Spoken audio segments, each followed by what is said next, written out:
কেমন হয় যদি ভাজাভাজির কাজে তেল ব্যবহার না করে পানি ব্যবহার করা যায়? হ্যাঁ, ঠিক তাই। আজকে পানি দিয়েই আপনাদের আলুর তন্দুরি বা আলুর কুলচা বানিয়ে দেখাবো। আসসালামু আলাইকুম দর্শক, আপনারা সবাই কেমন আছেন? আশা করছি আপনারা সবাই অনেক অনেক বেশি ভালো আছেন। এই আলুর কুলচা বানানোর জন্য প্রথমে আমাদের লাগবে কয়েকটা কাঁচামরিচ। কাঁচামরিচগুলোকে কুচি কুচি করে নেওয়ার পর এখন একটা পেঁয়াজকে সুন্দরভাবে কুচি কুচি করে নেব। আর এই পেঁয়াজটাকে একেবারেই মিহি করে কুচি করে নিতে হবে। পেঁয়াজটাকে কুচি কুচি করে কুচানোর পর এখন আমাদের লাগবে ধনিয়া পাতা। এই আলুর কুলচা বানানোর জন্য কিন্তু ধনিয়া পাতা, কাঁচামরিচ আর পেঁয়াজ অবশ্যই দিতে হবে। কাঁচামরিচ, পেঁয়াজ আর ধনিয়া পাতা সুন্দরভাবে কুচি কুচি করে কুচানোর পর এখন আমাদের লাগবে দুইটা সিদ্ধ আলু। এখন এই সিদ্ধ আলু দুইটাকে গ্রেটারের সাহায্যে এভাবে গ্রেট করে নিতে হবে। মূলত এই আলু দুইটাকে আমরা ভর্তা করব। আপনারা চাইলে এটাকে হাত দিয়েও ভর্তা করে নিতে পারেন, তবে হাত দিয়ে ভর্তা করলে অনেক সময় আলু সেদ্ধ না হলে ভিতরে আস্ত আস্ত থেকে যেতে পারে। তাই চেষ্টা করবেন আলুটাকে এভাবে গ্রেট করে নেওয়ার। এই যে দেখেন, আলু দুইটাকে গ্রেট করে নেওয়া হয়ে গেছে। এখন এক এক করে এর মধ্যে সমস্ত মশলাগুলোকে অ্যাড করব। এজন্য প্রথমে এর মধ্যে কুচানো পেঁয়াজ, কুচানো কাঁচামরিচ আর এরপরে দিয়ে দেবো কুচানো ধনেপাতা। সবকিছু দেওয়ার পর এখন একটু টেস্টের জন্য এর মধ্যে দিয়ে দেবো হাফ চা চামচ বিট লবণ। এরপর দিয়ে দেবো স্বাদ মতো নর্মাল লবণ। যেহেতু বিট লবণ দিয়েছি তাই নর্মাল লবণের পরিমাণ একটু কম দিতে হবে। এরপর দিয়ে দেবো 1 চা চামচ ভাজা গরম মশলার গুঁড়া আর 1 চা চামচ কাশ্মীরি রেড চিলি পাউডার। ব্যাস, আমাদের মশলা অ্যাড করা কিন্তু কমপ্লিট। এখন এর মধ্যে দিয়ে দেবো 1 চা চামচ ঘি। এখন এই সমস্ত কিছু সুন্দরভাবে এভাবে হাতের সাহায্যে মাখিয়ে নিতে হবে। আলু কুলচার ভেতরের পুর কমপ্লিট। এখন আমাদের এই আলু কুলচার জন্য একটা ডো বানিয়ে নিতে হবে। এজন্য একটা পাত্রে নিয়ে নিয়েছি 2 কাপ ময়দা, আর এই 2 কাপ ময়দার মধ্যে দিয়ে দেবো 2 টেবিল চামচ টক দই। তবে টক দইটা অবশ্যই ভালোভাবে ফেটিয়ে নিতে হবে। এখন এই টক দইয়ের মধ্যে দিয়ে দেবো 1.5 চা চামচ বেকিং পাউডার আর 1 চা চামচ বেকিং সোডা। এখন এই ফেটানো টক দইয়ের সাথে বেকিং সোডা আর বেকিং পাউডারটাকে ভালোভাবে মিশিয়ে দিতে হবে। এখন 2 থেকে 3 মিনিট অপেক্ষা করব। আর এই যে দেখেন, অলরেডি দইটা কিন্তু ফার্মেন্ট হওয়া শুরু করে দিয়েছে। এখন এর মধ্যে দিয়ে দেবো স্বাদ মতো লবণ আর 1 টেবিল চামচ চিনি। এই কুলচার মধ্যে চিনি ব্যবহার করলে এটা খেতে কিন্তু অনেক বেশি টেস্টি হয়। যাই হোক, এখন এর মধ্যে অ্যাড করব 1 চা চামচ ঘি। কুলচাটাকে ফুলানোর জন্য এর মধ্যে অ্যাড করব 1 চা চামচ ইস্ট। তবে এটা কিন্তু অপশনাল, আপনারা চাইলে এটা স্কিপ করে যেতে পারেন। এখন এগুলোকে ভালোভাবে মিশিয়ে নেওয়ার পর এর মধ্যে অল্প অল্প করে টক দই অ্যাড করব আর এই ডোটাকে ভালোভাবে মাখিয়ে নেব। এই ডোটাকে নরম বানানোর জন্য পানির পরিবর্তে টক দই দেওয়ার চেষ্টা করবেন। আমাদের ডো কিন্তু প্রায় কমপ্লিট। এখন এর মধ্যে দিয়ে দেবো 1 টেবিল চামচ গুঁড়ো দুধ।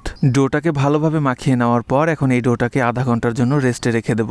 এই ডোটা যাতে উপর থেকে শক্ত না হয়ে যায় এজন্য এর উপরে হালকা একটু তেল ব্রাশ করে দিয়েছিলাম। আধা ঘন্টা পর এই যে দেখেন, ডোটা অনেক বেশি নরম আছে। এখন এই ডোটাকে ভালোভাবে মথে নিতে হবে। এই ডোটাকে হাতের তালুর সাহায্যে এভাবে ডলে ডলে 5 মিনিটের মতো মথে নিতে হবে। এখন এই কুলচাটা বানানোর জন্য প্রথমে একটা চপিং বোর্ডের উপরে অল্প কিছু ময়দা ডাস্ট করে দিয়েছি। এরপর আপনি কুলচাটা কতটা বড় রাখতে চান সেই অনুযায়ী ডো নিয়ে হাতের সাহায্যে এভাবে গোল একটা শেপ দিয়ে নিতে হবে। এরপর এই ডোটাকে হাতের সাহায্যে টেনে টেনে এভাবে চ্যাপটা করে নেওয়ার পর এর মধ্যে দিয়ে দিতে হবে আলুর পুর। এরপর হাতের সাহায্যে চারপাশ থেকে এভাবে ডো টেনে টেনে আলুর পুরটাকে এভাবে ঢেকে মুখটা বন্ধ করে দিতে হবে। মুখটা বন্ধ করে দেওয়ার পর এখন আবারও হাতের সাহায্যে এভাবে গোল শেপ করে নিতে হবে। এরপর এই কুলচাটাকে একটা বেলনের সাহায্যে হালকা প্রেস করে বেলে নিতে হবে।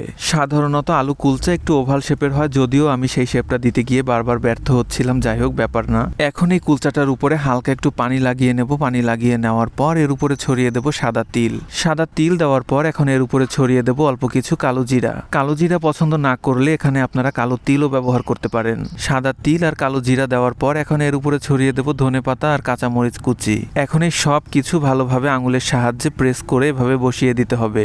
এখন এভাবে আমি এক এক করে সবগুলো কুলচা বানিয়ে নিচ্ছি। এখানে 2 কাপ ময়দায় আমার মোট 4টা কুলচা হয়েছে। এই আলু কুলচা বানানো কিন্তু খুব বেশি কঠিন না। আপনারা দেখেই হয়তো বুঝতে পারছেন এটা বানানো কতটা ইজি। বোঝার সুবিধার জন্য আপনাদের আরও একটা আলু কুলচা বানিয়ে দেখাচ্ছি।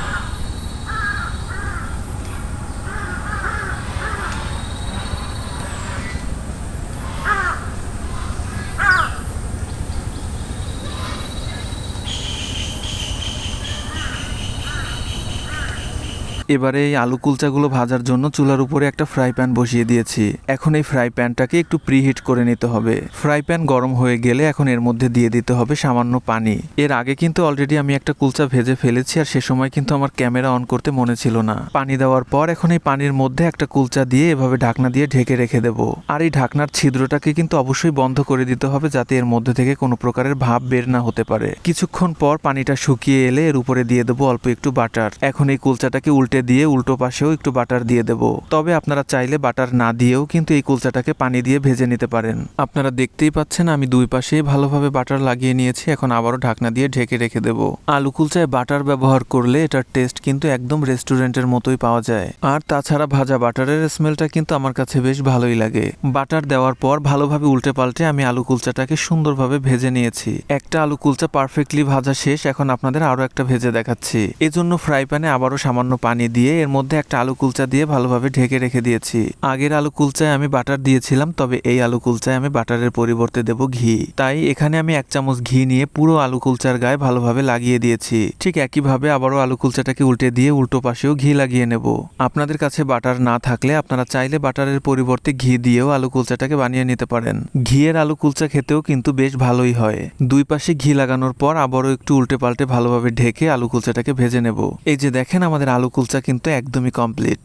এই আলু কুলচা কিন্তু সস অথবা মেয়োনিজ দিয়ে খেতে অনেক বেশি ভালো লাগে। আশা করছি আজকের ভিডিওটা আপনাদের কাছে ভালো লেগেছে।